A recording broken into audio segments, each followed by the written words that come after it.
పోలీసులకు, ప్రజా సేవకులైన ప్రభుత్వ ఉద్యోగులకు, ప్రజా సేవ చేసి పదవీ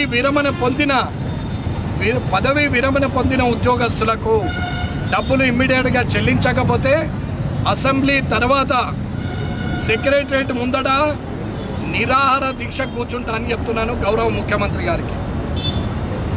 ప్రజలకు సేవ చేస్తున్నటువంటి ఉద్యోగస్తులకి ఏమీ చేయలేని మీరు రేపు ప్రజలకు చేస్తారని ఎలా నమ్ముతామనేది మొదటి ప్రశ్న. దయచేసి సక్రమమైన పాలన అందియాలని ప్రభుత్వానికి కోరుతూ, ఒకవేళ వీరికి అసెంబ్లీ పూర్తయ్యే లోపల చీఫ్ సెక్రటరీ గారు శాంతకుమార్ గారు, ఫైనాన్స్ సెక్రటరీ గారు రామకృష్ణారావు గారు, అలాగే డీజీపీ జితేంద్ర గుప్తా గారు ఇవాళ మీరు ముందుకొచ్చేది సరి అయిన నిర్ణయం తీసుకొని ముఖ్యమంత్రి గారితో కూర్చుండి క్యాబినెట్ మంత్రుల ద్వారా ఇది నిర్ణయం తీసుకొని అందరికీ డబ్బులు వేపిస్తారనే నమ్మకం ఉంది. మీ ఉద్యోగస్తులు, మీరు ఉద్యోగులే కాబట్టి మిమ్మల్ని నమ్ముకొని మీ కింద పనిచేస్తున్నారు. ఉద్యోగస్తులు అందరూ కూడా ఆలోచించుకోవాలా, నిర్ణయం తీసుకోవాలా. ప్రజలందరూ దీనికి మద్దతు తెలపాలా.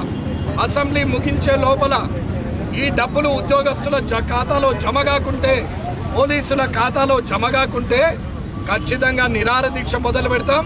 అది ఆమరణ దీక్ష కూడా పోతుంది.